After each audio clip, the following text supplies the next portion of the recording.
All right, before we begin, let's thank our sponsors. Inspect All Pest Services, providing the highest quality termite pest and wildlife control. But that's not all. Inspect All Pest Services will take care of your insulation, pressure washing, gutter maintenance, and other home services in Metro Atlanta and the surrounding areas.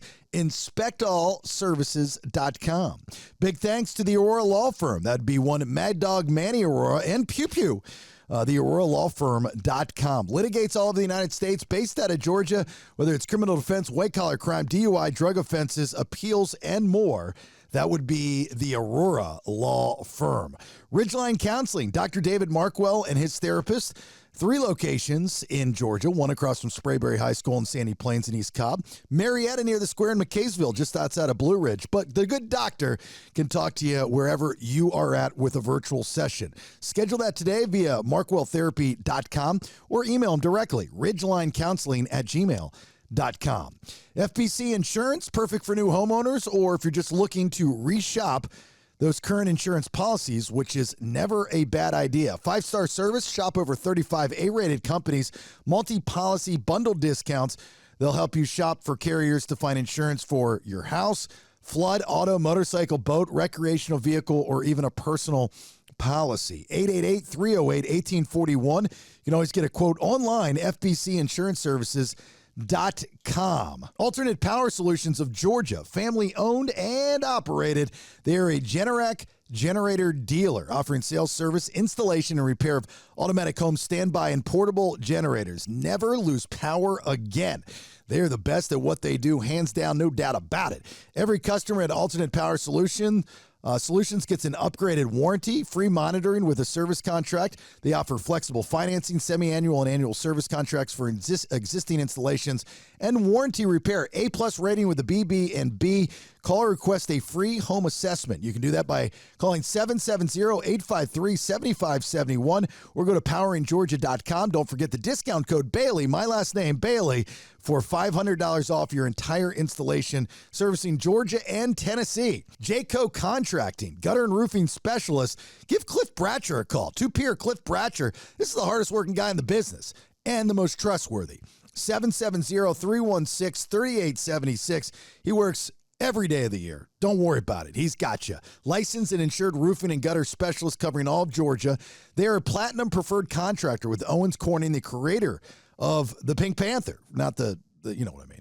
Free gutter guards with the purchase of a roof. Satisfaction guaranteed, commercial and residential. JaycoContracting.com. And, of course, Cliff Bratcher, 770-316-3876. And Live Ozone Therapy Spa, Central Florida's first and only ozone therapy spa, also offering red light therapy, presotherapy, halo therapy, PEMF, and also chromiotherapy, plus many ozone-infused products online like the magnesium butter.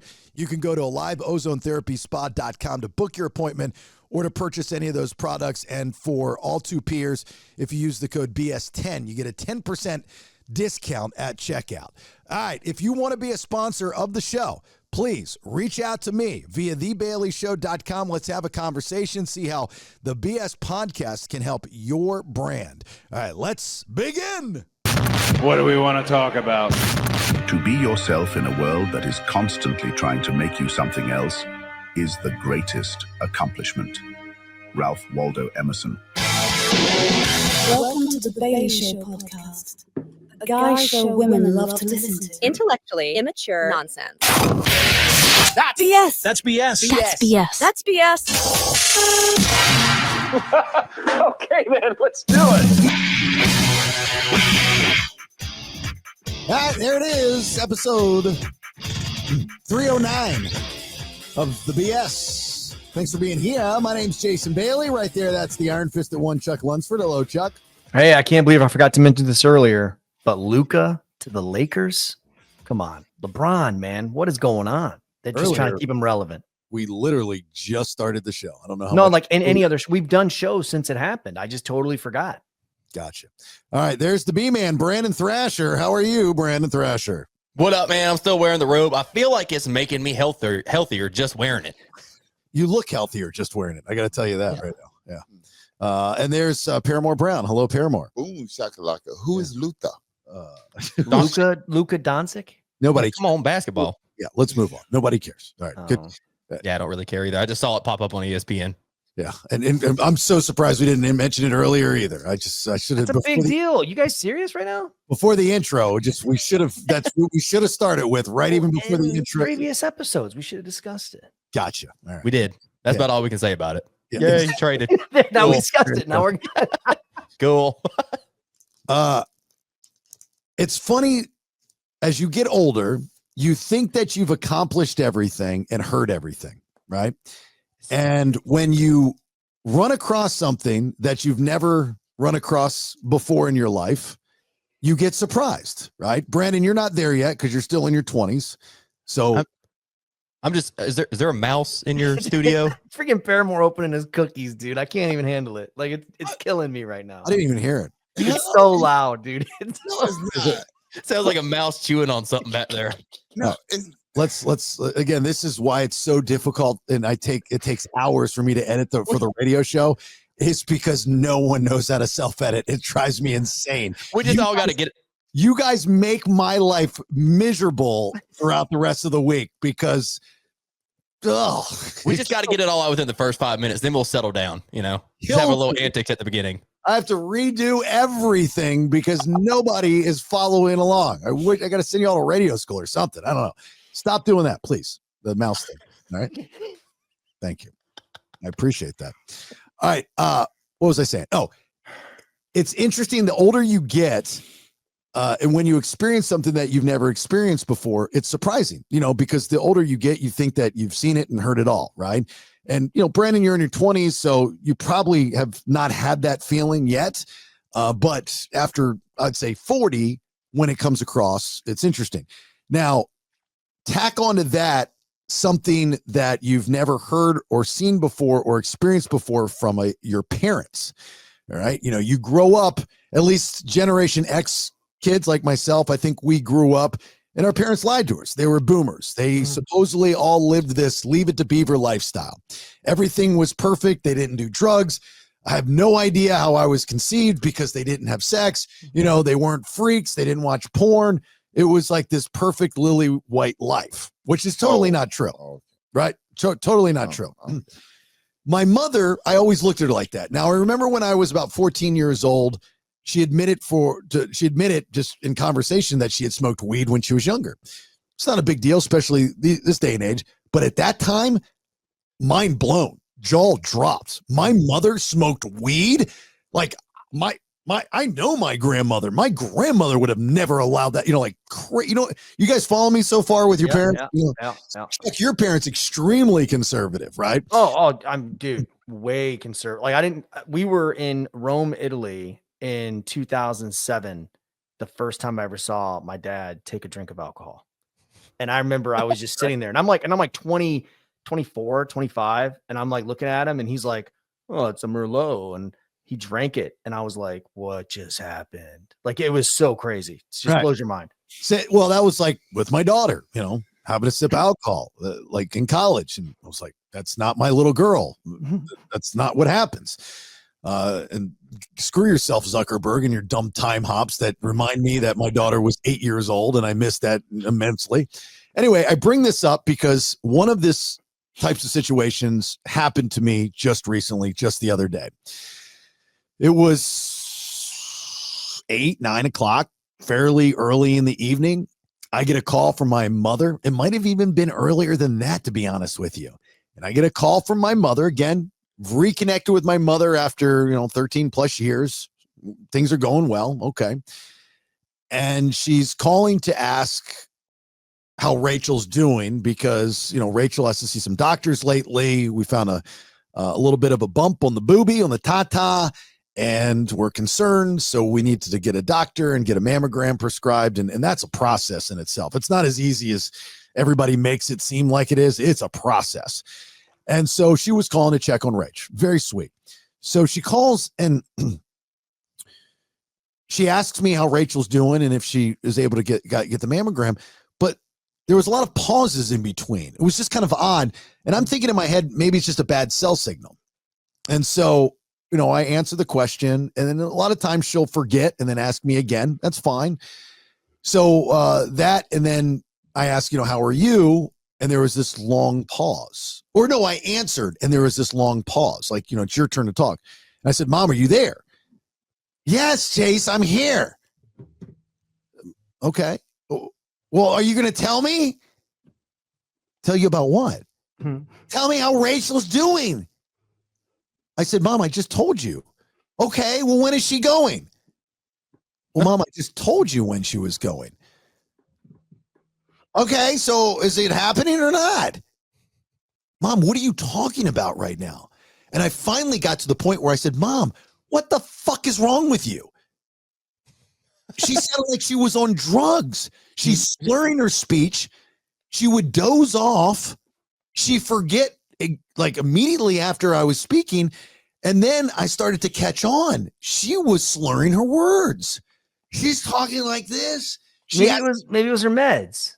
She's on Xanax. So, okay. So I asked her, I said, are you taking something? No, I took some aspirin because I have a migraine. I'm not on medication. I'm not on anything. And she got defensive and started yelling at me. Like a true addict, right? Like, why are you yelling at me? You're slurring your words. There's something wrong. Are you okay? Yes, I'm fine. I just want to know when her doctor's appointment is. Mom, I've told you 4 times when her doctor's appointment. Okay, well, you just got to tell me. That's all I called for. Mom, I've told you a lot. I'm done counting. I've just told you a lot. Okay. Long pause. Nothing. Okay, is that it? Is what it? Is that all you needed? Can I let you go? Yeah, I'm just waiting for you to answer me about Rachel's appointment. And she just kept going. It was the strangest phone conversation ever. And I started to get frustrated. I knew she was at her house. I don't think she's overdosing on anything. I have no idea what's going on, but I'm so frustrated. I've got to let her go. Mom, I'll talk to you tomorrow. Fine. And then hangs up.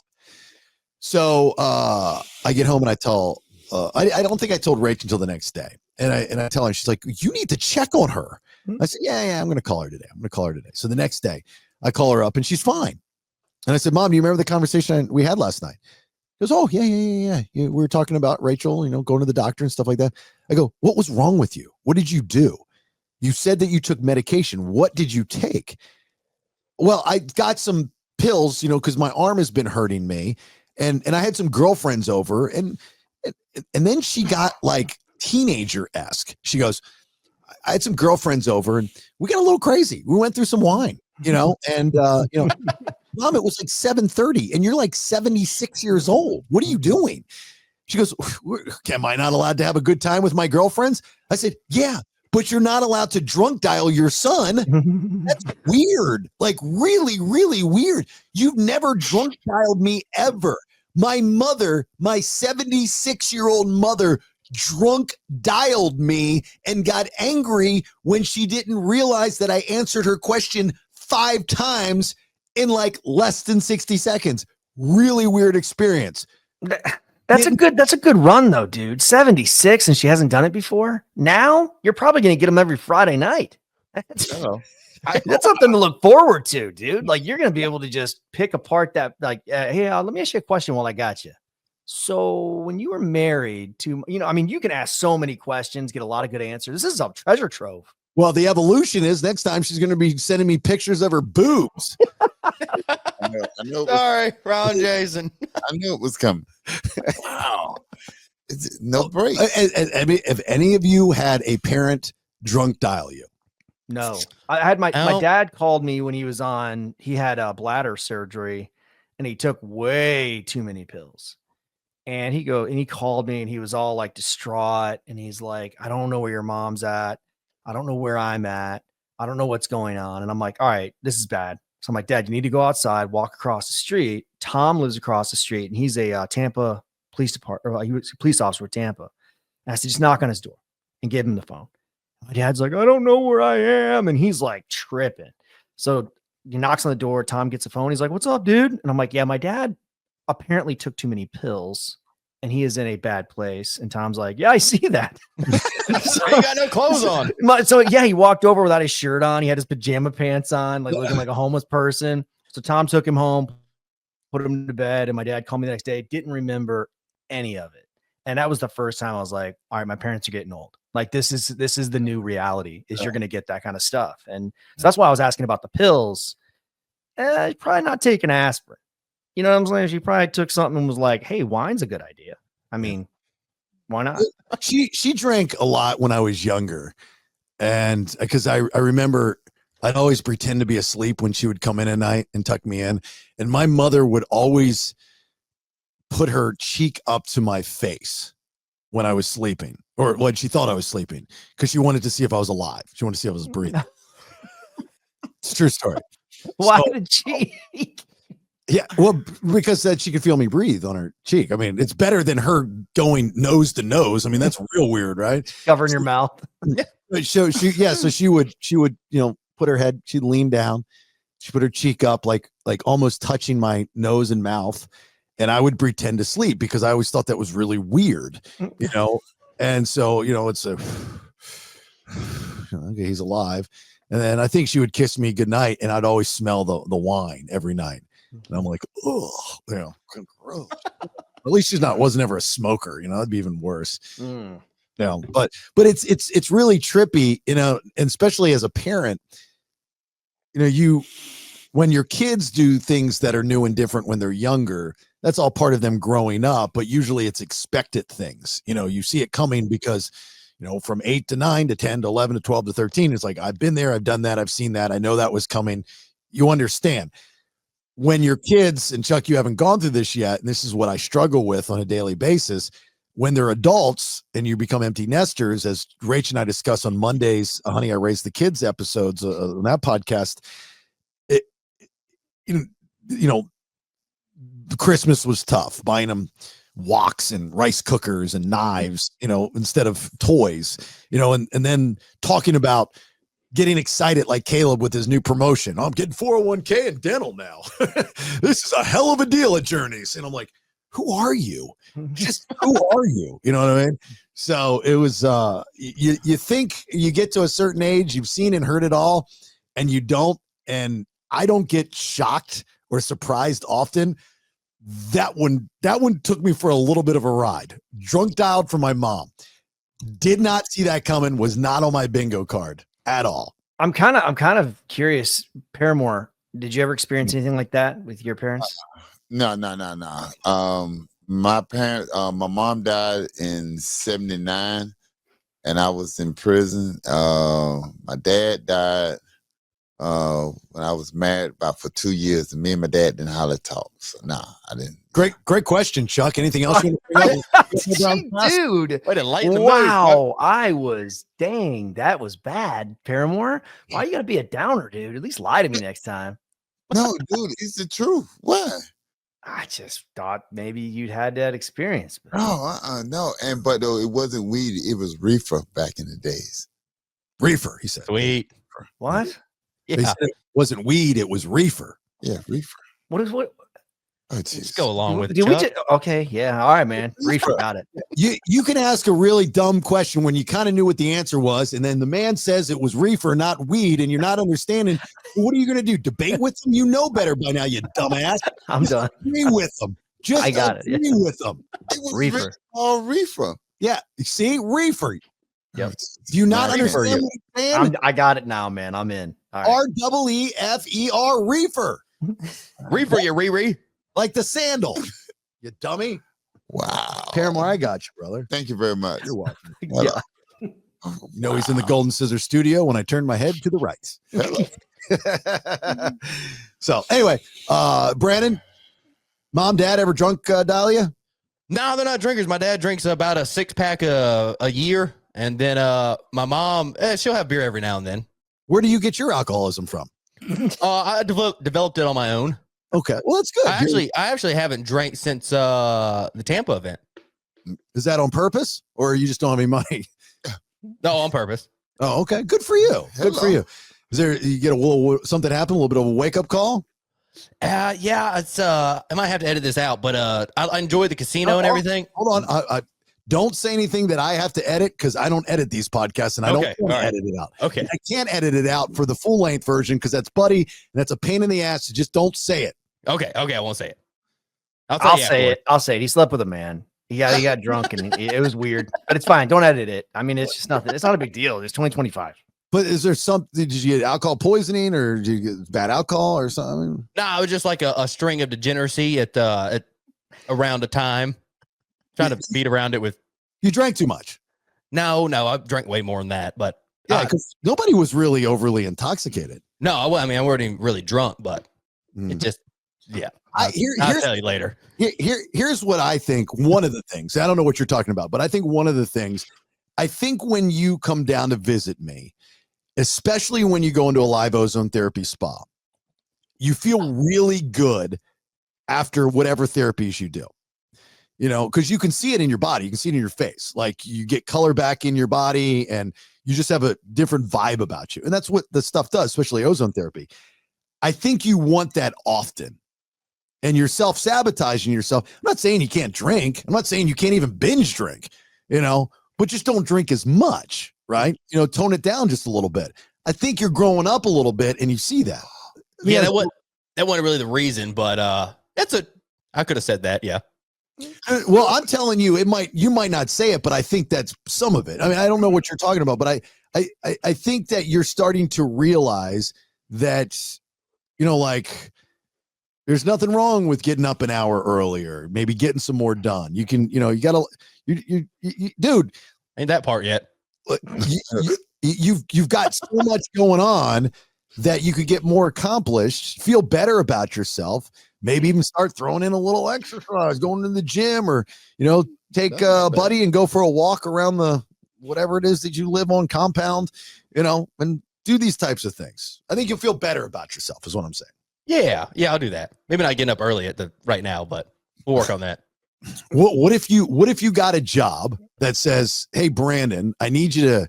What if you got back into morning radio and said, "Hey, Brandon, need you up at 3:30, 4 o'clock in the morning. That's when you're going to start your day." Would you be willing to change up your schedule, or would you throw it all away because you need a couple extra hours of sleep? Depending on how much money, it all revolves around money at that point. So I'd have to see what the price tag was on that. Shouldn't be about the money. Should be about the opportunity. Never should be about the money. Should be about the opportunity. Because opportunity. I don't know. I worked free for a lot for all those days in the radio, and I appreciate the time, but I don't think I can go back to working for free again. No.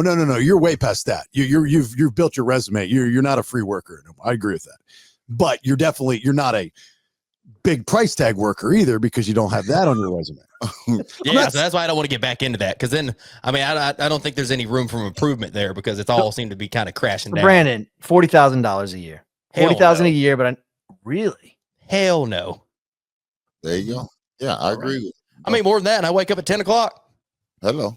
Yeah, I don't know how much you make, but I'm thinking 40,000 is a lot of money for you. Nah, I mean, you live in a basement. That's like save like money. $500 a month there. $500 a month. Yeah. Yeah, 40 is a little low. I agree. 40 is a little low. Especially to get up at 3:30 in the morning. Good God. I like getting up early. I still get up early. I don't get up at 3:30 anymore, but I get up at 6. You know, I love getting up early. Get up, go to the gym, get that out of the way, start my day, get a little errands done, come up in the studio, get to the spa. I love it, man. I love it. I was Sunday. I had to be at the Live Ozone Therapy Spa by 7 a.m. this past Sunday because the electrician, that was the only day he could come out. Because we had we had 2 rooms, right? We have the red light sauna room, you know, the full red light room 1, and then one of the halo saunas, the back right with the CBD medical grade salt. They're on the same circuit. We have, you know, new business. We've only been open, I guess now 11 weeks. So we haven't had a full house, but the times that we have had it, I've had celebrities there, you know, experiencing a live ozone therapy spa. The first time was with Diamond Dallas Page. The other time was this past weekend with comedian Ian Bagg and rock stars Pete Evick and Chad Stewart and Dean Kramer. Those 2 rooms are on the same circuit, so that trips. and it goes off. That It's sucks. embarrassing. Absolutely embarrassing. So the landlord, who's a great guy, could not ask for a better landlord. This guy is phenomenal. I'm like, dude, got a problem. Help me out. And he's like, well, technically that's on you because your equipment, but I'll split the cost. More than fair. Absolutely. Not a problem. Well, it wasn't that much money. But his electrician is like, like most of these guys, they're doing their big jobs. This isn't a big job. This isn't a big pay job. So he's like, the only time I can do it is Sunday at 7 a.m. I'm like, okay. You should have did it yourself. Yeah, that's above my pay. Yeah. I don't know how to do that. No, I'm sorry. Can't help you there. Can't help you there. But anyway, I just thought the drunk mom story, I had to get out. I had to archive that one because someday I'm going to look back on that one and go, that was a thing. And I still think there's more to the story. I got to poke and prod a little bit. I want to know if she took something and what she took and if she really did have girlfriends over and how much she drank. Because I have never heard her that loopy. I mean, she was an intervention episode. That was bad. She probably took 2 hydros instead of Advil or aspirin, whatever. I think she got the pill bottles mixed up. Oh, yeah. At that age, dude, they prescribe you Vicodin like it's candy. They're like, yeah, here's a bottle of 100 Vicodin. Sorry about your pain. Like they don't care. Because what are you going to get addicted to it? You've got like 10 or 15 years left. What's it going to do? They don't care. And her asshole son, because my pet peeve, I can't stand drunk people. Cannot stand drunk people. If I ever, in which I very rarely, you'll probably never see me overly intoxicated. You definitely will never see me overly intoxicated in public. There's reasons for that. But I can't stand being around drunk people. Now, look, it's your prerogative. You do what you want to do. It's your thing. I just don't want to be around you. So I'll walk away. I'll distance myself from them. Nothing good is going to come from it. It's not funny. It's you slurring your words. And usually at some point in time, if you're not getting the laugh, you become an ass and then it gets mean. And then, it's just nothing. It's like nothing ever good happens at Walmart. Nothing ever good comes from being around an overly drunk person. Hello. So the asshole son, I'm like, I don't give a damn what's wrong with you right now. I just don't want to talk to you. Wow. So I'm like, I gotta go. I'll call you later. Okay. And then she gets angry. Oh, that's fine. If you want to talk to me, like, what are you? Like some binge drinking 17-year-old senior in high school? Like, who are you right now? You're my 76-year-old mother. You know what? You're going to feel really bad if she's got like high sugar or something. Because like was it hypoglycemia that makes you have like it looks like you're drunk and you act like you're drunk. You slur your speech. Oh. You're gonna feel bad if it's a medical thing, and you're the only one that knows about it, and you didn't say anything. No, she admitted she drank. No, you should have called like, hey man, do I need to get you medical help? Like, what's going on? And she's like, she could have been having a stroke. Or stroke too. Yeah. Yeah. Fuck you, drunk mom. He said I got lucky. I got lucky. It's a good call. It's a good call, Chuck. Next time I got lucky. No, but the Chuck son, his dad out the house across the street that couldn't got hit. Dude, he was traffic. He was bad. It was crazy. And what am I going to do? Like if you called me, Paramore, if you called me, you say, hey man, I don't know where I'm at right now. This is bad. I'll be like, okay, go outside and get help. I'm not going to leave you in there all alone. Chuck, for real. Just keep me on the phone. Chuck, I'm going to call you. I mean, like I'm black guy in the black neighborhood. Like, you know where to send me at in the hood? That's true. The white guy don't know where to go. All I hear is pop, pop, pop, pop, pop, pop, pop. Like, go away from the gunshots. I just hang up the phone slowly and they're like, who's that? I'm like, nobody. That's like the worst. Like I've never experienced it, but that'd be the worst feeling. I thought one thing, but it was something else, and something horrible happens from it. You really have to work hard to justify it just to get through the rest of your life. Like my mother was stroking out that night, and I'm like, man, drunk bitch, get off the phone. Wow. And you know, if they called you, Jason, if the authorities called you and they said, what did she say? You would immediately be like, nothing. Sounded totally normal. I don't know. Have to plead the fifth. You are correct. Did Paramore, did he sound distraught? No, totally sounded good when we were talking. I don't know what happened. Guess he was allowed to get the mail. That's weird. Yeah, I mean, I've actually never heard him in such great spirits. I mean, he was fantastic. Wow. You actually said street properly. I was like, thought everything was normal. Are y'all talking about me now? Who? What? Yeah, Oh. streets. What? I'm done, man. I'm going to eat the cookie now. Yeah. Well, we got this coming up here. Get ready. Check. 1, 2, 1, 2. Hey, kids. Can you help me with some spelling? Here we go. Hello, Paramore Brown. Yeah. You got a little taste there afterwards. There's more to it. That's coming this episode. Yeah. You actually going to eat while we're doing a show? It looks like a massive hash brown. Yeah, that's what I thought it was at first too. I thought he had cookies, look like McDonald's. How are you going to talk? You'd never talk in a microphone with food in your mouth. How do you want to be? What the? And he took the biggest bite. At least I only do it during the stream. I don't do it when we're recording. You're a lost cause, but I mean, you're in my studio. Like, what are you doing? He can't even answer you right now. Like, you can't talk because you're eating and you're doing a show where you need to talk. How does that make any sense? And we're not doing sign language. 3 turnarounds talk. Y'all 3 talk. Got it. I will say that is a large cookie.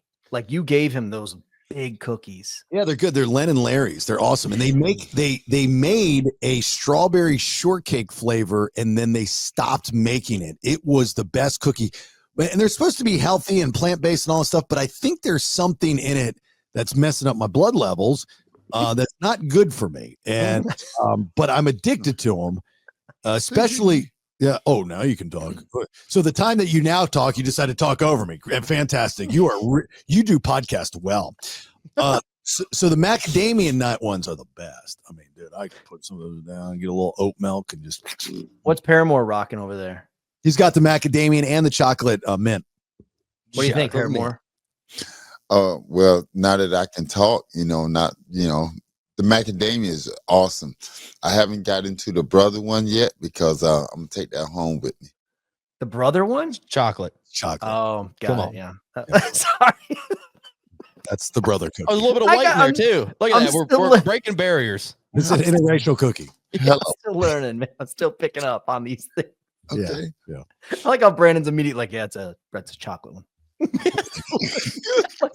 it's not even funny. It's just like, yeah, I'll translate. Okay. All right. Let's throw out everybody's conspiracy theories on this because I'm finding it very hard to believe that there's not more to the story of military Black Hawk helicopter flies directly into commercial airliner, killing everyone involved, 60 plus people, 3 people on the Black Hawk helicopter. And it wasn't like it wasn't overly foggy, line of sight, pretty good. Just to be at the exact same altitude and like went right at and they were over the Potomac. So there was nobody on the ground that was in. Just way too many odd factors in this whole thing.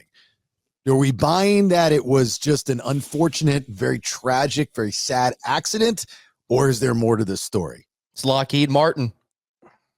Lockheed Martin came out and said they've got a Black Hawk that can or they're working on it, or it came out that you can fly it with a tablet. It's basically a drone that you can, but it's a Black Hawk. So a lot of people are saying that they screwed up and they killed everyone on the plane, and they're saying, well, we can't say it was a autonomous Black Hawk that we were working on. So let's say there's 3 people in there.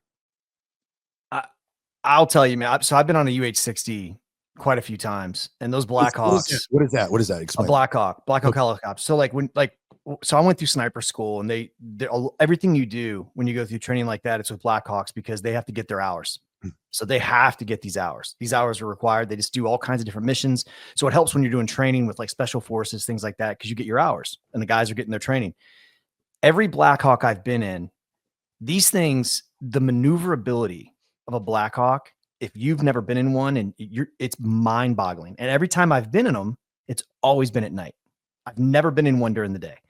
And the night vision inside of a Black Hawk is unreal. The entire front of that, you can see anything. It's all, night vision, obviously. So it's green, but the alarms, bells, whistles on those things, they can fly within 5 feet of a tree. and not hit it. Like you think you're going to crash. Like those things they're just phenomenal helicopters. In this situation, when you look at the video footage and you see the lights were all on the outside of the Black Hawk, and it is cruising right along at that elevation, and you see the airliner. I will first say, I do not believe the airliner was at fault at all. Like they were on their approach at DCA, which I've done many times. It's the same approach. It never changes. You got to avoid all the stuff. But that Black Hawk, you know how hard it is to be at that exact elevation at that exact time when that plane is coming through. Even if they were wrong, the chances of that happening on accident are so freaking unbelievably small. Like it's hard to do. What they did is actually hard to do for that Black Hawk to come into the path at the right time at that elevation. Because think about it, 10 seconds before, they miss. 10 seconds after, they miss. It was the exact time that they were at that elevation, and they hit perfectly. Mm-hmm. So me personally, I think it was pilot, and I don't think it was on accident. The pilot was from Georgia, I believe. Am I right? The helicopter pilot.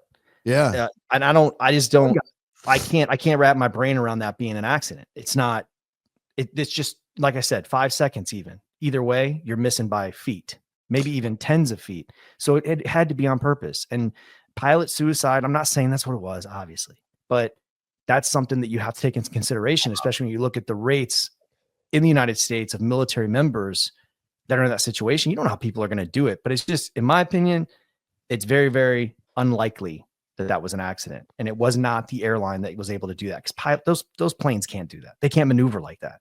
But at Black Hawk, it can. It could have stopped on a dime, but they didn't. So the different conspiracy theories, I've heard the one that Brandon just said, and that's a lot. That's true. You know, years ago, that conversation came out, I believe during the Bush administration, and he started talking about it during one of his speeches, and his handler stopped him from talking about it. You know, it's like, hey, stop talking about it. You know, as far as having a remote control to work on all aircraft, you know, so you can control them. So there's a lot of truth to that. I mean, it's out there on the internet. You can see it. You know, you find the video from Bush speaking, and the girl grabs him and says that. So there's that theory. There's obviously just it was an accident. There's that theory. There's the Trump overworked, underpaid theory, you know, which like I kind of buy. Before Chuck, you know, I was waiting to hear what Chuck had to say. You know, all the years in the military, and I respect that opinion because he knows and he's been there and he's done that. You know, but I was buying into the tower's fault. But the more I thought about it, I'm going, how is it the commercial airlines' fault? They're on approach. They've got the runway. It's their show. Everybody else has to maneuver around them, and the military's got their own thing going on. So that's on them. So it's like, okay, well, you know, maybe there is something to be said about, you know, you got these people in the tower that are overworked, and you know, I know Trump was trying to go with the DEI stuff and blah blah blah blah. And I wish you just, you know, it's like, dude, you're on such a good run. Shut up. Stop speaking. Just shut up. Let people mourn for a second until we get some answers. Don't be that guy again. You're jumping ahead of yourself. Stop, please stop. You're doing well. Stop. I was so disappointed, because it's disrespectful to the families. You know, it's I was like, you probably could have waited a couple of days to say that part.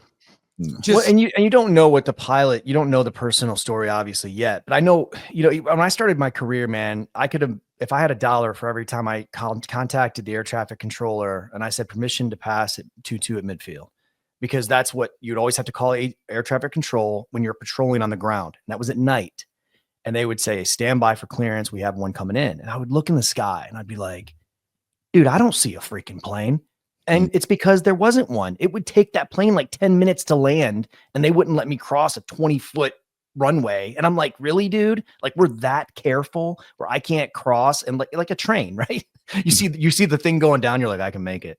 You know, it's the same thing. So I know the air traffic controllers, they're very overly cautious with that. They're on, like, because that is their biggest fears. You never want that to happen on your watch. This situation, I think the only logical explanation is it was either pilot error. Well, it was pilot error, but either on purpose or just complete ineptitude, meaning they did not know what they were doing, which isn't even possible. The Secretary of Defense came out and said they were doing their training hours. They were very experienced pilots. So the thing that everyone needs to remember is with military members, if you die on duty, your life insurance is different than if you don't, especially in a situation. Now with that one, I don't know because it's not in combat. It was a training mission, but it's still the full amount. I don't know with the suicides and things like that, but this is just the whole thing. When Trump came out, and I agree with you, it was a lot of mud thrown at the wall.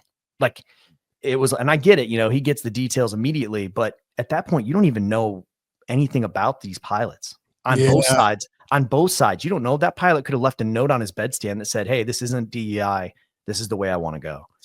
You don't know. So it's like, I just hate that. I cringed too. Yeah. I mean, you still got to, even after all these years, subscribe to Kubler-Ross's DABDA, right? It's the denial, the anger, the bargaining, the depression, the acceptance. And you got to go through that. You got to let the families go through that. And if just bust out and say, "Hey, look, it's a tragedy." We have no explanation right now, but I promise you, we will find out what happened, why it happened, and fix that problem so it never happens again. And for you families that are grieving, we will make sure that you are taking, whatever, just make them feel like the stories that you hear, are worst case scenarios. Like I left early to go celebrate my birthday with my boyfriend, and I was getting ready to do this. And if I didn't do this, but they did this instead, and they were on that flight. And then these dummies that were on Fox News, there's like playing what if your last seconds on the plane and what happened. I'm like, dude, that's such an inexperienced broadcaster. All you're doing is you're filling air because you got lost and you have nothing else to say. That part. And like, what are you doing? Why would you even bring that up on national television and talk about what it would be like the last few seconds on that plane and ask your guests that question? I'm going, you are so green. How do they put you on the air? That is so disrespectful to even throw that out there when there's a million things else that you could be talking about. You could be breaking down the plane. I mean, listen, what Chuck just said on this podcast was the most interesting, educated, respectful thing that I've heard to date about this whole tragedy. Absolutely. Well, and I heard reporters saying things like, "Oh, it's a horrific way. This is a horrific way to go." Like, you don't say that. Like, if I'm on that plane or I'm in that helicopter and that happens, guess what? I wake up in heaven, dude. Like, I don't know what happened, because on approach, you guys have all been in planes. You're not, especially when they don't come over and say, "Hey, we have a situation." Now you're worried. That never happened on that plane. When the black box comes out, it's going to be the pilot saying, "Oh crap, maybe," and then they're going to see that Black Hawk because it's so quick when you watch that video. I got a question, Chuck. So you know how they're reinstating all these military members? Do we think maybe this was a guy that hasn't flown a plane in 4 years, or a helicopter, and they just immediately put him back in there? No, it's too quick, because January 20th is when they announced it. Even the ones that I know of that are being reinstated, I mean, they're just now getting contacted and they're trying to work out their return to work. But the amount of training and immunizations, medical appointments, the things that they got to go through to get back where they're war ready, it's going to take 3 months, 4 months, where they're actually deployable. And you think about it, what did most of these guys and gals do when they found out they were getting booted? They got other jobs, right? They probably started smoking weed. They did whatever they're doing. So there's no way it was that quick. So these guys have been there. They've been training. It's definitely something that is going to have to be investigated. But I guarantee you 100% it was not the airline pilot's fault. I agree. They had nothing to do with this. So the Black Hawk was the only one that was maneuverable. It was a collision head on, right? No, well, side. It was head on, but the Black Hawk came from the side. So you would not have seen it in your line of vision if you're the airline pilot. Their view, they can see everything high up and kind of out, but they can't see below at all. Like when they're landing through instrumentation. So they're not seeing any of that. So that helicopter, however, Blackhawks especially, you see everything, especially at night, because of the gadgets they have. Now, the one thing they brought up was, well, maybe they were doing night vision practicing night vision. That would have made it. It's no different to a Black Hawk helicopter. Like night, day, it's no different. The instrumentation still work the same, and the pilots still see the same because they have night vision. Well, I thought someone were saying they had like the flip down ones they were wearing, and kind of like, the peripherals. That's what they're talking about. Some of them, but if you're wearing those, the helicopter's still telling you. Like that helicopter would have been saying, error, obstruction, collision. It would have been notifying the pilots way before that happened. If you get within like 1,000 feet, I think it is, of a Black Hawk, you're getting those alarms and bells and whistles. Anything, tree, whatever. You have to tell the helicopter, no, we're good. Don't worry about that. Like my truck, it's a 2018 GMC Sierra. I even have a sensor that if I get too close to a car, it goes off. Actually, my seat rattles. So I would think that definitely the Black Hawk and probably the airplane, the commercial airplane, there's some type of sensor that if there's something in your airspace within a certain radius, that you get a warning. Do either one of them have that? And if so, would that have not helped them not have this accident? They both have them, and it's going to say obstacle. It's going to be saying that because it's going to know. Now the airline, the problem with that is there's nothing they can do. Right. I mean, they're not flying a freaking, Lear jet that can, or a fighter, but the Black Hawk. And that's why if you listen to what Trump said, he said it many times. He said, I have helicopters. They can stop, go up, go down, side to side on a dime. He said it a few times. Like, I'm not trying to throw, but then he threw the DEI and stuff in, which kind of just like didn't make any sense, but it's true. I mean, that helicopter, he would have saw that. I mean, there's two pilots, man. Like one of you is going to see, hey man, doesn't it look, I mean, you drive your truck down the road, you would know if you're in the path of another car. Yeah, and you're like, it kind of looks like I'm going to hit that guy. And then you slow down. They're flying for a long time. The video that they have of the surveillance camera, I mean, it looks like they're on path collision course for about 7 or 8 seconds, where it's like, you see it. You're like, yeah, they're going to hit.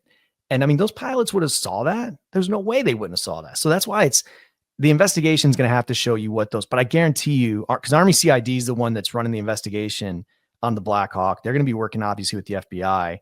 That's the first thing they're looking into is the mental state of all 3 individuals on that helicopter. And that's what's going to tell you a lot, because that's what we would do with OSI is you're immediately like, Jason, if you're the pilot, you are my number 1 investigative target. I'm going to clear you first.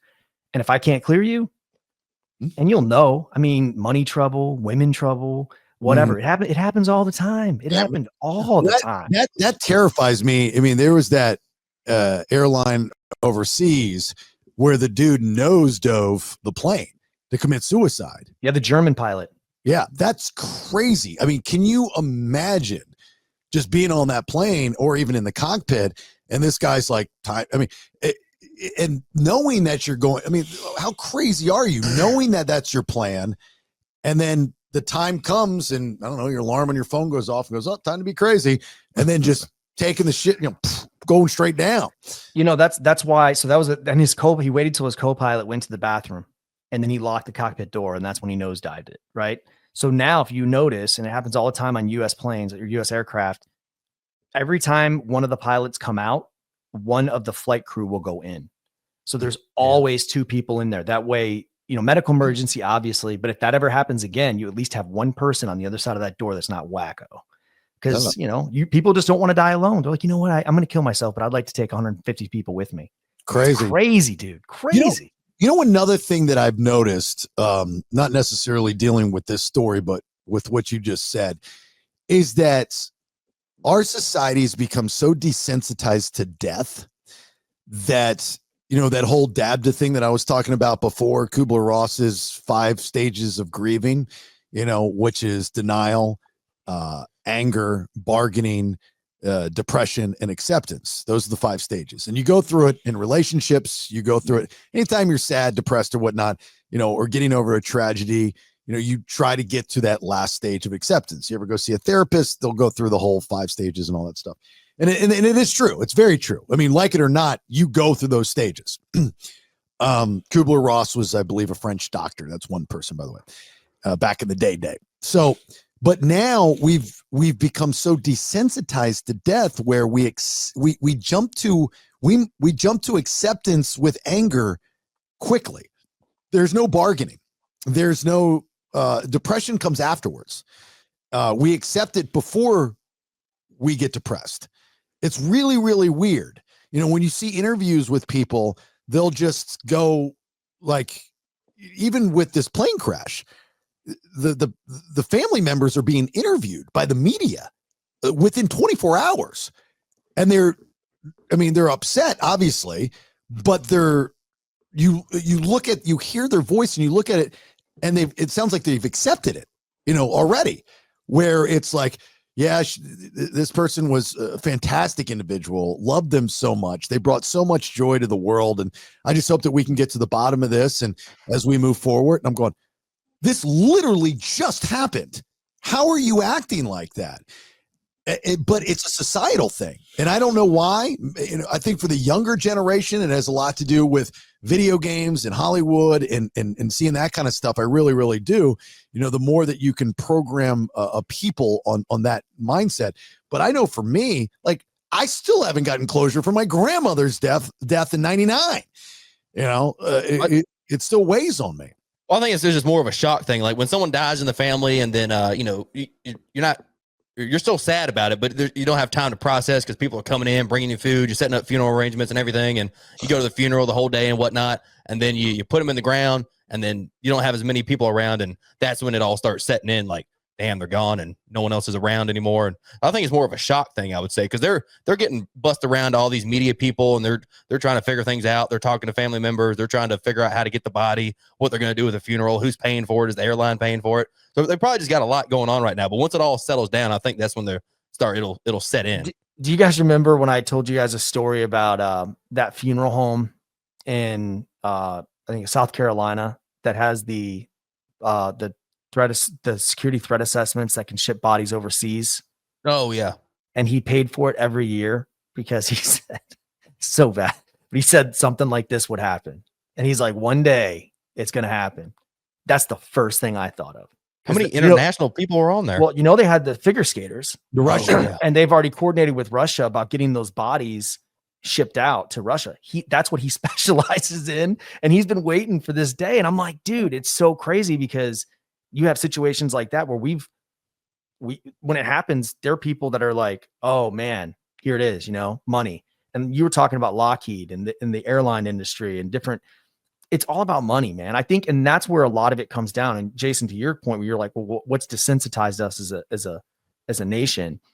Because the first thing people always think of is, how can I benefit from this tragedy? Everybody thinks that. Everybody, whether it be and I hate to say it because I don't dislike Trump.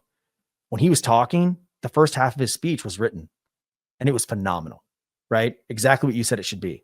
And then after that, it was more of a, how can I benefit from this?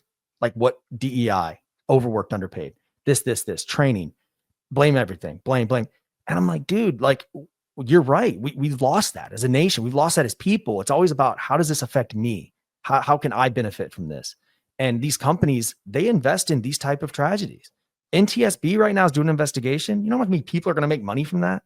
I mean, there's so many industries, especially the airline industry, with American Eagle, that are like, oh yeah, we're buying American Eagle in 6 months because they're going to fold. It's crazy, man. It's the whole thing. So I think we just got to get back to the way that we've always been, especially Gen X and the younger generation or the older generations, where we did mourn. And I remember plane crashes when I was a kid, dude. 1988. I remember the Hawaiian Airlines crash with the top ripped off. And it was like, dude, for months, people were like mourning what happened. Or the TWA, which still has never been explained because people think that a rocket took it out, up in the Northeast, I believe. And then You talking about the Malaysia Airlines one that disappeared? They never found? No. The one in South Florida that crashed. Well, there's the big one in the Everglades that crashed. They have a movie about that. Yeah, Gators. With the Gators and stuff. That was horrible. I think that was was that a TWA flight as well? But have you seen the movie like from the 80s on that? And the guy, it crashed and the guy was not scathed at all.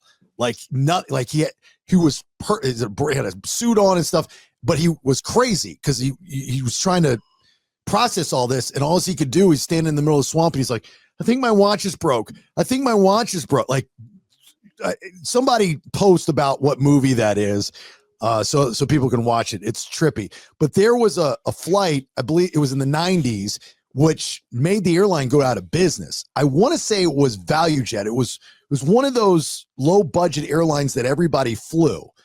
And it had a professional football player on. I believe he was a running back for the San Diego Chargers, last name Culver. And that went down in the Everglades as well. Did he live? No, he died. Like I think everybody died. You know what I'm noticing is all these planes that we're talking about, none of those airlines are in existence anymore. Well, right afterwards, that airline still is in existence, but it's brought out by somebody. Yeah, it's like it's just repainted. You know, it's like JetBlue or something. Yeah, it's like a JetBlue or something like that. Yeah, like TWA gone, Northwest gone. It's crazy, man. It's like they just repaint them, sell them to somebody else, and then they're like, "Oh no, you're good now." United. I was blown away that the airlines that were used in 9/11 were able to survive. Yeah, that was different. I think with terrorist attacks, it could have been anybody. Speaking of 9/11, after this plane crash, I went on like Wikipedia and looked at all the major airline crashes in the U.S. And it was like August 22nd, 2000 or something. Some crazy dude like opened the cockpit door and he was trying to tackle the pilot and crashed the plane, but like 8 people jumped on him and choked him to death. And I'm like, damn, we didn't do anything about like cockpit security after that. No, those doors are fortified. They're bulletproof and they're heavy. But now, yeah. But what you see a lot of is crazy people trying to open the emergency exits. That happens all the time, where people are trying to open them. And when you do that on a plane, and it's been 24 years since 9/11, 23 years, you will get beat down. Like if you touch that lever and you're like, I'm going to open it, you can't do it. It's pressurized. So good luck. You're just taking a beating for no reason, but you're going to die, dude. Every time I sit in the emergency row, I think about, I'm like, no, Brandon, don't touch it. Don't touch it. No, you don't. Shut up. Don't even say that. It's the intrusive thoughts. Like, nope, can't do that. Can't do that. He's got to tell himself no. They asked me if I can assist. I'm like, oh yeah, I'm ready to open that door.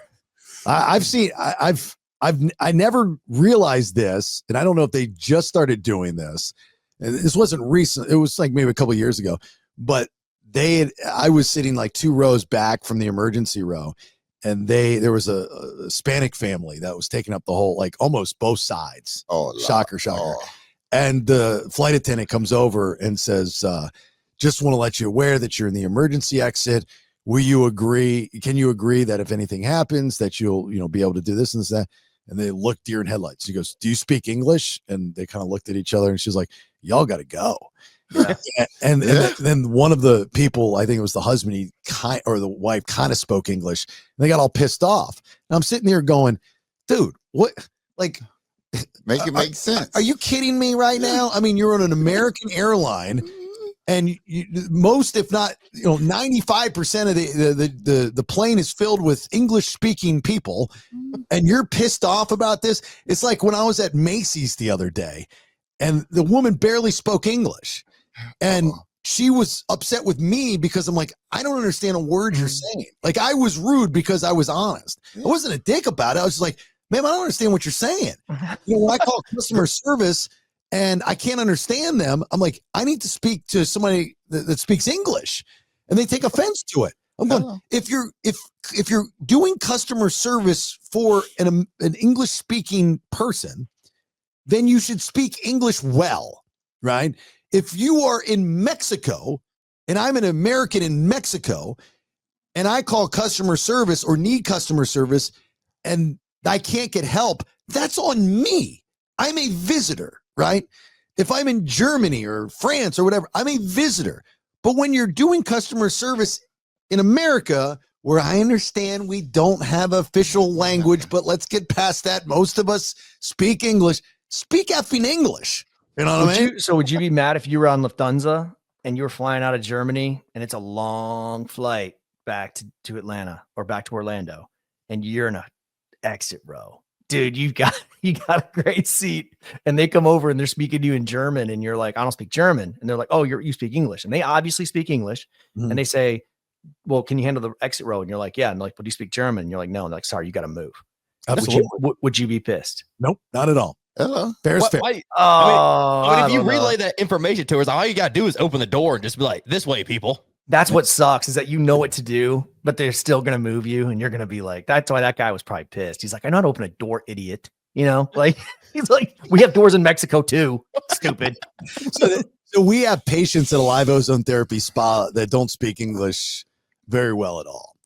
And they're the sweetest people, nicest people. And Rachel has to do Google Translate. So she'll, speak into Google Translate and it'll type it out and she'll just show them her phone. So I started to look up, is there another way to do this that's easier? They actually, like you ever watch, the presidents or the leaders of countries and they're all, why do you keep making these weird noises every time? He's agreeing with you. He's going like this. Yeah. So have you ever watched them, when they're all around, they all have the earbuds in that's being translated and stuff. So you can get for less than $100 earbuds that will translate in your ears. It's really, really cool. Like Amazon. I was looking at them. You just, put in your ear and they're talking and it's translating in your ear. I mean, I don't know. The plane's going down and Jason's like, hold on. Gotta charge it. I got it. You want me to open the door? Hold on. Yeah, guys, you got to quiet down. I can't hear my inner ears. Yeah, dude, I came up with that idea when I first started doing landscaping with a bunch of Mexicans out there, and they don't speak great English, but I didn't have the funding to get it off the ground. I was making $9 an hour. Wow. Yeah, I use my phone. I use what Rachel uses, and it's 80% accurate, which kind of turns because the words we use they don't use. Right. So here's what the funny part was. Have you ever seen the movie Along Came Polly with Ben Stiller and Jennifer Aniston, Hank Azaria? Right. Okay. Anybody else seen it? Just Chuck? No. Okay. So Chuck, phenomenal movie. You'll find this funny. So, we're at the spa. These people come in. They're checking out. Got to make an appointment for next time. Rachel goes into Google Translate. She goes, Thursday at 11, fine. And goes to Google Translate, shows the phone. And the husband goes, yeah, that's good. No. And then goes, and like nobody thought that was weird. I'm going, okay. So I'm thinking of the scene in Along Came Polly when Ben Stiller's parents are at the same Indian restaurant as Ben Stiller and Jennifer Aniston. And the mother's like, we need table. Many thanks. You're not understanding what I'm saying. And the guy's, an Indian guy, and he looks at her and in perfect English, he goes, okay, no problem. No accent, no nothing. He's an English speaking American guy. He just happened to be Indian American or whatever. And the guy's like, okay, thanks, that'll work. I go, I thought you said they didn't speak English. She goes, they just know a couple words. I'm like, they know those words well. Yeah, they know how to read. Yeah, could you not have just said Thursday at 11? Did you sounds like he would have understood that.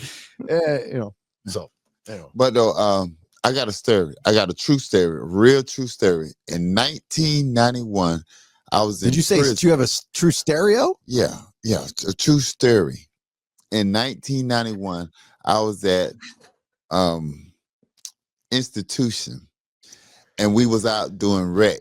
And the grass kept going flat. And I'm looking around, and I looked up, and it was an Apache. But over the gun tower, it was 2 Black Hawks. And they was buzzing, not even 50 feet off the ground. Couldn't hear them, couldn't hear nothing. We in prison, we in correction, Marion Institution. And we just look, and then all of a sudden it just took off. Like a bullet. And right then, that was in 91. That was in 91. And I'm saying that technology, it was like 1,500 inmates. We didn't hear nothing. We just seen the grass that's flying down. I'm like, what? And you know what those helicopters were doing up there when they flew over you? Shoot, wasn't trying to get none of us. They were doing training exercise. They're like, target neutralized. We were practicing on you guys. Yeah. That's hilarious. You were like training for them. The gun towers, they didn't do nothing. We just sitting up there. I said, man, like we just like ducks. I mean, like, because the freaking Blackhawks, they huge. And the freaking Apache is skinny. And that joker I mean, like, it wasn't even about 100 feet off the ground. We didn't hear nothing. Let me ask you, Paramore. So how long were you in this institution? 3.5 years. Okay, in 3.5 years, how many Blackhawks did you see? Oh, what? How many did you see? Just those two? No. Back up the question. How many Blackhawks did you see? Oh, I thought you said something else. I'll say about 14. Okay, so they were going there off. So Target acquired. So did you? I mean, like, were they like? No. Like, could you touch the Blackhawks? No. What? Could you like? I mean, did they get close enough where you could You touch be them? saying Hawks, or are you saying the COCK? We're talking about helicopters. You were in the Okay, institution. all right, I'm just wondering if there were a lot of Blackhawks. We go to the base. And we clean up around the base and stuff. And we see Apaches. We see herons. We see Blackhawks. We see the hogs. You know, the F-10. That would scare me. Like, had you been institutionalized before that? Yeah. So did you have your other institutions? Did you see any Blackhawks? No. What? he sound like he's saying the black, you know what I'm saying? He ain't saying Hawks. He's saying something. See what I'm saying? Boy, my people something else. No. But though. So did you, Mike, answer my question. When you were institutionalized before, did you see as many Blackhawks as you see at this institution? No. Did you see any Blackhawks? No. There you go again. But the word of play that you be doing is something else. You know what I'm saying? Like, that's why people, y'all got to listen to what people say to you. He said he saw 14. I mean, that's all. I mean, 3.5 years. I thought, to be honest with you, if I was institutionalized for 14 or for 3.5 years, I would figured I'd see a lot more Blackhawks than that. Wow. See, there you go. There you go again with them player words. People, listen. Understand this right here. We go to outside ground. Outside ground, we usually go out to the base and stuff, and we see stuff, you know. But we ain't actually close enough to touch it or something. We have to build a fence or make a fire lane or whatever, you know. So we see stuff. Fire lane. But what Chuck was saying, fire lane. But what Chuck was saying with all the technology, if you're out in the yard, did any of those Blackhawks? Did you see them coming? No, nobody seen coming. I mean. The gun towers had to see him because the gun towers are high enough, but though at the same time, man, there you go with that smirk again. He doing something, he's setting it up, he finna play it, and then he's smashing. I'm not doing anything. Yes, I just wanted man. to know if when you were institutionalized, you ever saw any of the Blackhawks coming. See what I'm saying? See what I'm saying? There you go again with them player words. Man, but anywho, them things from 91 to the day. I don't think that the plane can, you know what I'm saying, like it be an override. It have to be pilot, not error. It have to be pilot. Yeah, but if something happened, would they be able to erect from it? Boy, there you go, them player words. People, y'all need to understand something. When you talking to people, you need to listen to people. Because if you don't listen to people, you be agreeing and saying and doing stuff that you really, really, really don't. Did you? See, I'm just asking questions. No, you're not. So while you were institutionalized, see what I'm saying? There you go. Was it cool or did it suck? I said, there you go. No, because I mean, if I saw Blackhawks, I wouldn't think that it sucked. I didn't know if you sucked. All right, in prison, for all of y'all that need to make it through, rule number 1: suck the Blackhawk. No, do not play sex game. Do not play sex game. What's a sex game? That's how you get. Yeah, that's how you get tore up. Yeah, you don't play. What's a sex game? Like Twister?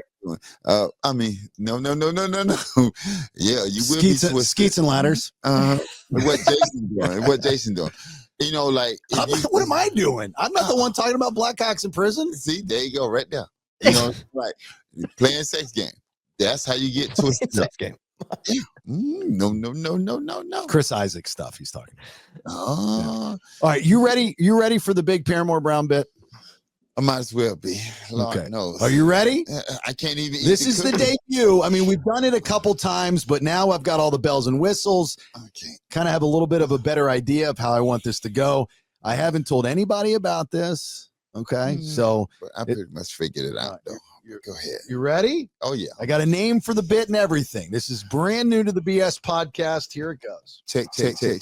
1, 2, 1, 2. Hey, kids. Can you help me with some spelling? Here we go. Hello, Paramore Brown. A big vocabulary. Hello. That's the word on the Skreet. All right. Word on the Skreet with Paramore Brown. I'm going to spell a word, and we are just going to add the Paramore Brown's vocabulary, and we'll see how well he can do with this word. Are you ready? I'm born ready. Okay. Would you like to write it down? With what? I'm gonna use. Well, I can give you a pen and paper. Oh, now you want to give me something? Yeah, there you go. Okay, There you here go. we go.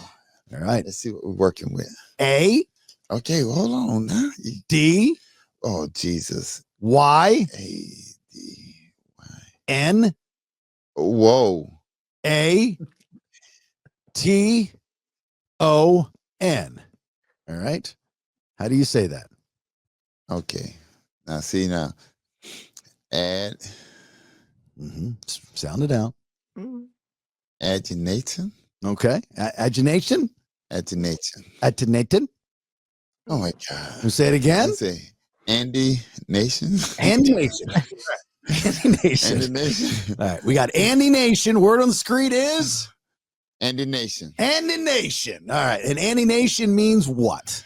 I don't have a freaking clue. I know. That's what do you think it means? All right. Here we go. Andy Nation. Andy Nation can get it. Trump style. What does that mean exactly? Help me out. Oh, cross the line, you'll know. Like Thatcher used to have the line of death. Yeah. I still am not understanding anything you're talking about. You don't. I think he's using it in a sentence. Okay, so give me the definition of Andy Nation. I don't think that was a sentence. No. Okay. How can I give you the sentence when I don't even know what the word is? Well, that's what we're trying to figure out. Hello. You've already established ADYNATON is Andy Nation.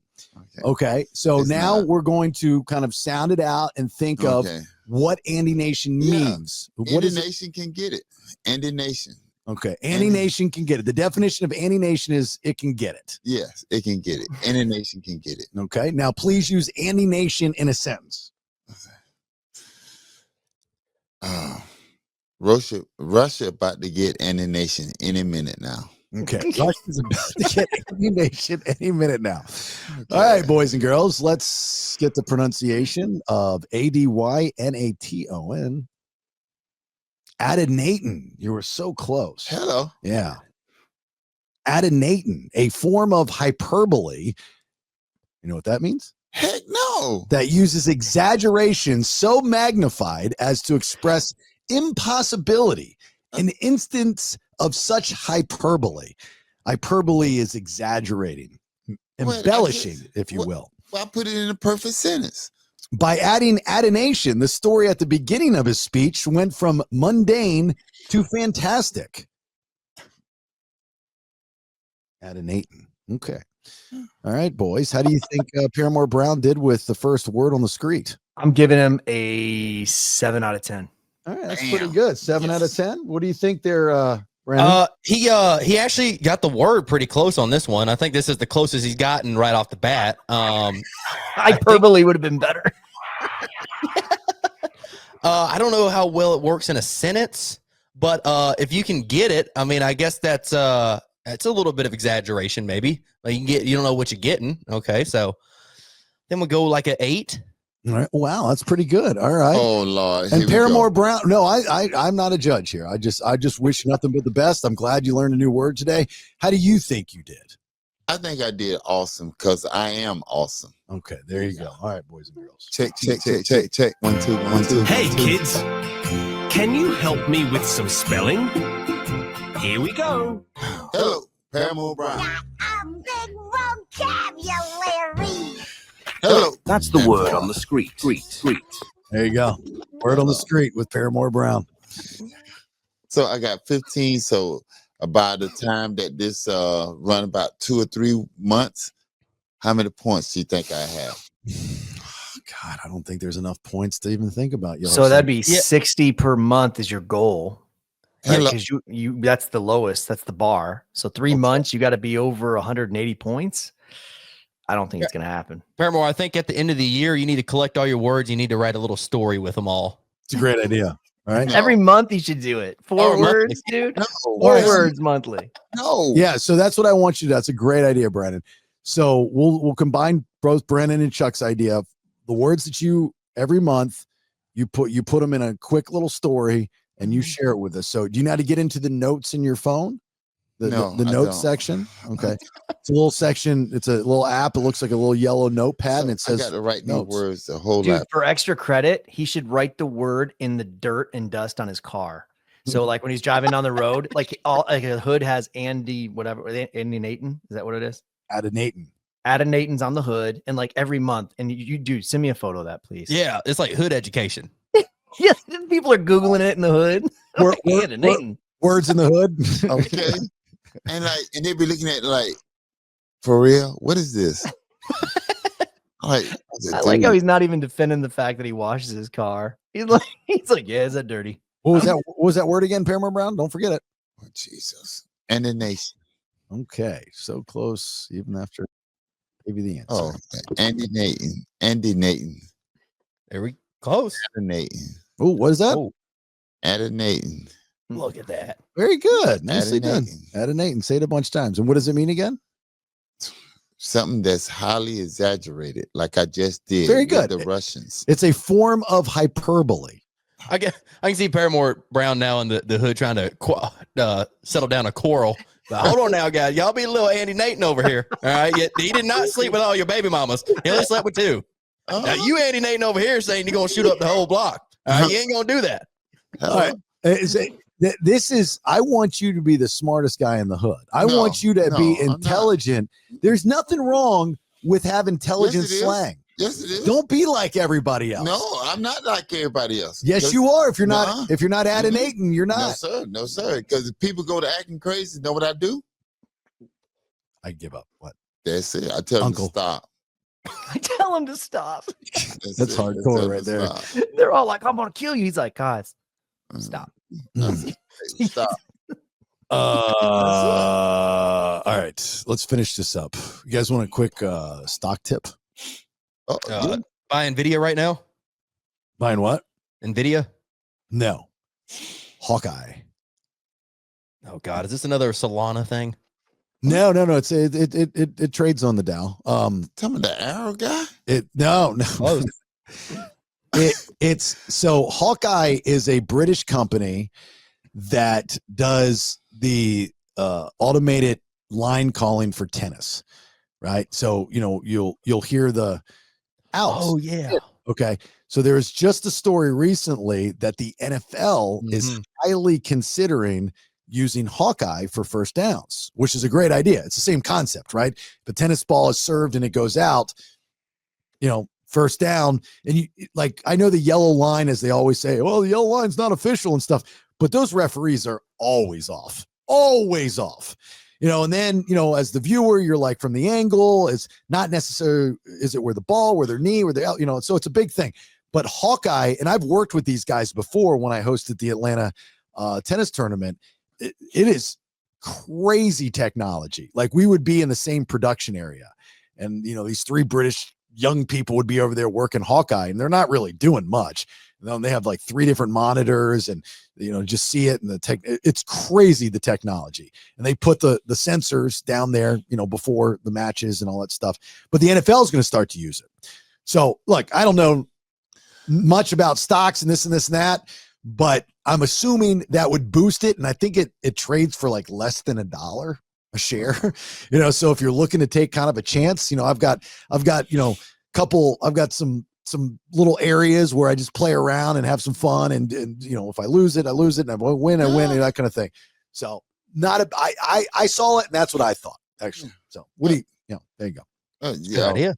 Right. So you saw the story too. I saw you shake your head. Yeah. I saw that. But I didn't see they came out and said they're going to use Hawkeye. But I say if we get in now and then we make a big story on social media, maybe everyone will buy it and it'll go up. Right. GameStop it, right? Yeah. But I was thinking about geez. taking out human. I'm thinking about Black Ops. if you go to Hawkeye, you're going to take out human error. And you know what I'm saying? Because that's what football is, a bunch of humans playing, not no freaking robot. Mm-hmm. Well, I'm calling Sarah Connors. That's it. Sarah Connors. All of them. All of them. Yeah. I say Sarah Connor. Yep. Sure did. You did the S too. I didn't do the ads. I know. Me and Jason added it. I just added to everything you say. It's funny. Y'all just. That's why you saw numerous Blackhawks when you were in prison. Hey, see what I'm saying? Prisons. I told y'all, listen to what people say, because 8 times out of 10 it'll save your life. Right. I've never heard a statistic for Paramore below 8 out of 10. Hello. It's never like 2 out of 10 or 3 out of 10. It's always 8 or higher. It's got to be 8 or higher. Hey. Because how many Blackhawks did you suck when you're in prison? 8 out of 10. See what I'm talking about? See what I'm talking about? Prison do the state of Florida have? 8 out of 10. Nope. We give up, Uncle. No. Nobody's 27. 2 more people in here. 27. No. What did he ask? How many prisons in Florida? We're just shouting out I'm going to numbers. say 112. Nope. 58. One. No, He's answering one. one. It's only one. It's only one. In Stark? No, Florida State Prison. Yeah. Is that it? Is that the end of the story? Mm-hmm. Yeah. 8 out of prison. 8 out of 10 times. That story is awesome. This was the 2. I thought he was going somewhere great. Like, I love him. I love you so much, Paramore. Yeah, that's where Bundy was electrocuted, right? But though a lot of people don't know this, but Bundy was dead before he got there. No. Yeah. Paramore's like, I was in the room. No. Guess where them girls was at that he killed? Again. The ground? Go. No. Guess where the girls were that he killed? Yeah. Dead. Them college girls. Yes. Yes, they was college girls. Yes. FSU. They was in the state of Florida. FSU, yes. The sorority. Yes, and that's where I've spoken to one of the girls that he attacked. Yes. That's where the prison at. That's Stark. where the prison at. Yeah. Stark's not in Tallahassee. No. Where the foot. My bad. Okay, you're right on that one. You're right. But though a lot of the girls, you know where's the Stark prison's at? In Stark, Florida. In the Triangle. We call it the Triangle. Okay. Well, there's a place called Stark. Yeah, it's Stark, but though it's not Tallahassee. Mind blown. No, but though, see, like 8 out of 10 times you're gonna get that wrong. I know. Hold on, but though, where's Gameville at? Well, there's so you do Florida geography. You decide. Hold on, you decide to leave the S out of that one. That's Gainesville. Okay, you see what I'm talking about? By Ocala. It's by Ocala. Okay, all right. The prison that he was at, close by. Some of the people that he killed, parents stayed there, and so that some of the guards that took him there, that long little walk down the thing, he was dead before you even got halfway there. He was dead.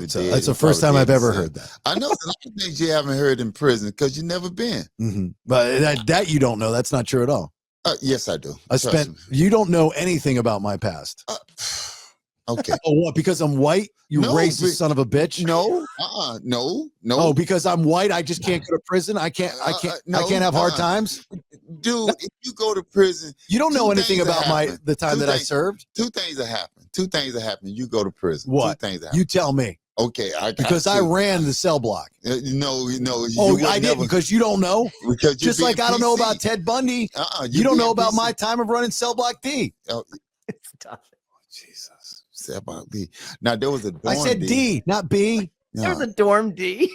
Yeah, it's flashbacks. Yeah, like Paramore's trying to like make his story work. I'm trying to help a brother out, you know. What are you trying to help out? I'm just trying to tell you, don't judge a book by its cover. You know nothing about my. Sitting up there saying stuff that's not true. What's not true? You going to prison. You going to correction institute. I didn't go to correction institute. I went to federal prison. Oh boy. Oh yeah. Fanny Nation. Yeah. White girls. I mean, white guys. White guys can't go. Oh, it's just the black guys are hardcore and go to prison. White guys can't do it. Yeah, racism sucks, man. Stop it. No, man. They go to freaking federal thing. A couple of black guys go just to make it look right. I just hate the stereotype. I just hate everywhere I go. It's a stereotype. I can't go to prison. It's a fact. It's always the black guys that are racist. We only got 13%, and we make up 78% of the prison. Oh, you can sit there and brag about your black cocks all you want, but I can't tell a story about me going to prison. You the one did it, not me. You the one said it. Black Hawks. Hawks. Two. Black Hawk 2. Oh, yeah, it was one last thing. I saw on Netflix they're doing a documentary about Black Hawk that went down. I was like, oh man, that is terrible timing. Black Hawk down in Somalia. Yeah, I think they're coming out with a documentary or something. I was like, that's terrible timing, man. There's a movie called Black Hawk Down. Yeah, I know. But it's not new. It's not like it came out this week. This came out this week. Yeah, have you seen the movie? The movie is it's great. It's good. Well, I don't want to say great, but I mean, I'm assuming a lot of that was true, hanging him from the bridge and being trapped in the helicopter and then being surrounded. I had an old friend of mine that went back to Iraq as a private contractor. I think he was a private contractor. He was a Marine, badass dude, fought in the UFC. He was on that that Ultimate Fighter show. This dude was one of those guys. And he told me a story one time about how a British helicopter went down. It was either a British helicopter or one of their own. So somebody's helicopter went down, but in order to get the actual armed forces out there, they had to go through all this protocol and wait, and it was just too much. And they were hearing about it, and they were like, dude, we can't if we leave them out there any longer, they're going to be surrounded, by others. So they got, on their Humvees or whatever, and there was only 4 or 5 of them. And they went out to the crash site immediately, and they passed this gang of people, these kids with AK-47. I mean, machine. It was crazy. The story he's telling me, and it's in the middle of the desert, nothing. And they go and they secure the helicopter, and they're pulling the pilots out, ones that are living and ones that aren't, I guess. And they're loading them into and the crowd starts to gather, just like in Black Hawk Down. And he's sitting there looking at this 10-year-old kid with a machine gun pointed it at him. And he's looking at him and he's just shaking his head don't do it, kid. Don't do it, kid. He's talk about scary. We were surrounded by almost 100 people. And they all had guns.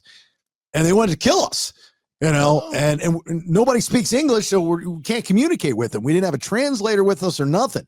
So it's just our guns versus their guns. Hello. And we're putting our hands up no, back off, back off, back off. He goes, he's like, I was around bombs and bullets and all this other stuff. He goes, that was probably one of the scariest scared I've ever been over there.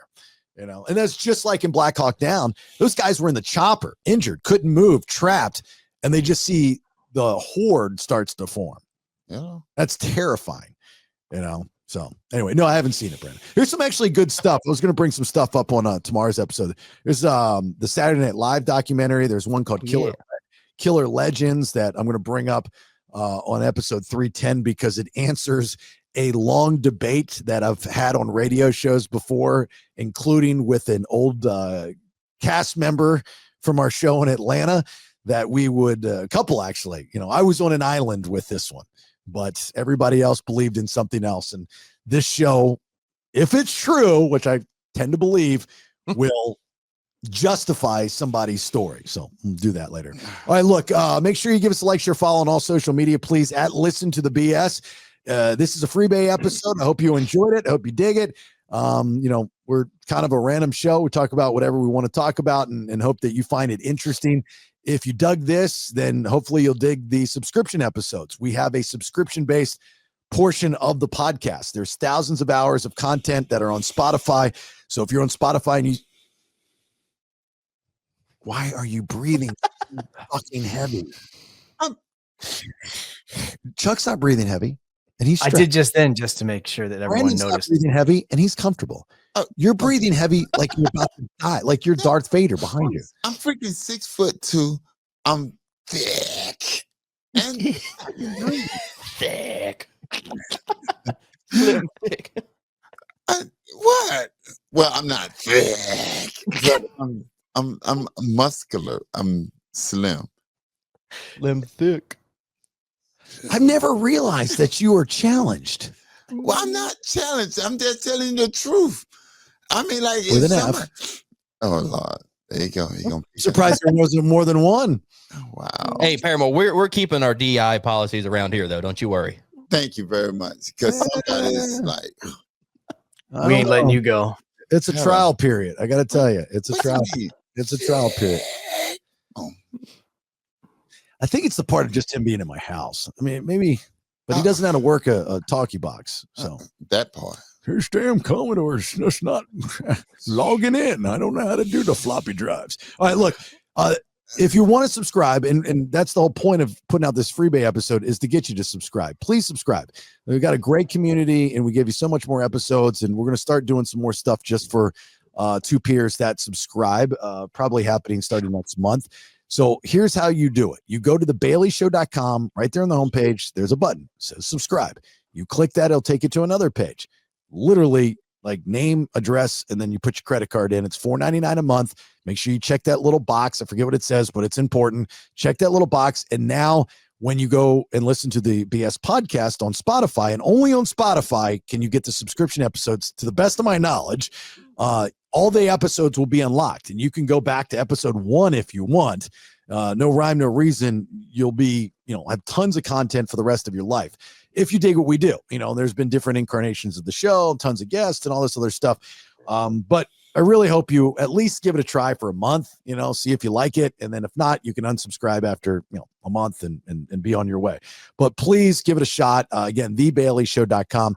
Social media, like, share, follow, see all of our stuff at Listen to the BS, and all that still is on thebaileyshow.com.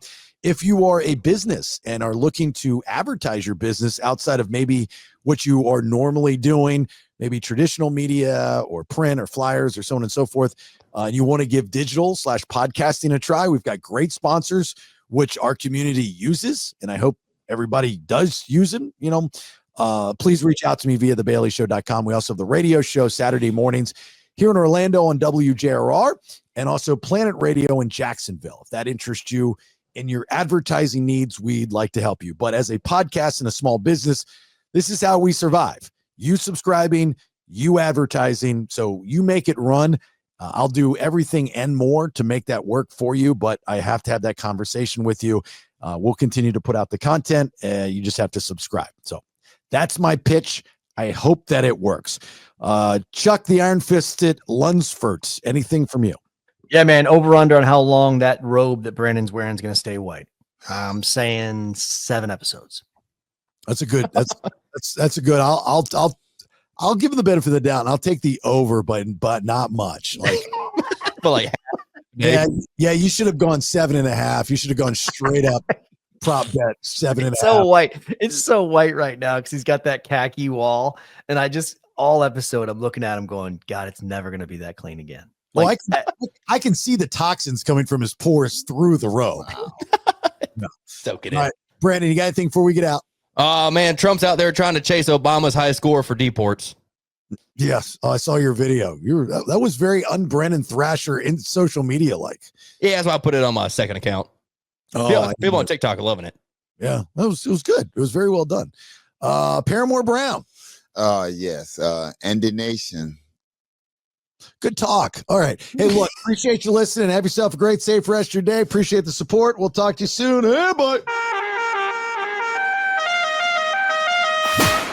Thanks for listening. Till next time, check out thebaileyshow.com. Make sure you like, share, follow on all socials. I leave you with these parting words. Never got a pink slip either. You know what I would get? A guy would come around to my desk and say, "Get the fuck out of here!" What do we want to talk about? Subscribe at thebaileyshow.com. Yeah, baby.